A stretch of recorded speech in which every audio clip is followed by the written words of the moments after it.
குழந்தை பாக்கிய தடை நீங்கி நல்ல முறையில் கரு உருவாக உங்களுடைய ஜாதகத்தில் 7ஆம் அதிபதி என்று சொல்லப்படுகின்ற கிரகம்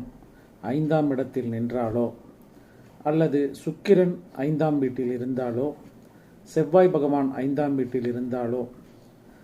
உங்களுடைய மருத்துவரிடம் உங்களுக்கு சினை முட்டை வெளிவரக்கூடிய நாட்களை அறிந்து அந்த நாட்களில் திருமணம் சுப விசேஷங்கள் போன்ற நிகழ்வுகள் ஏதாவது இருந்தால் அங்கு சென்று அந்த நிகழ்ச்சியில் கலந்து கொண்டு விட்டு குழந்தை சம்பந்தப்பட்ட விஷயங்களுக்கு முயற்சி செய்ய உங்களுக்கு சிறப்பாக கரு என்பது உருவாகி புத்திர பாக்கியம் கிடைக்கக்கூடிய அமைப்பு என்பது உண்டு. அதேபோல தேர் இழுத்து உங்களுடைய கோரிக்கைகளை வையுங்கள், நல்லபடி புத்திரம் கிடைக்கும்.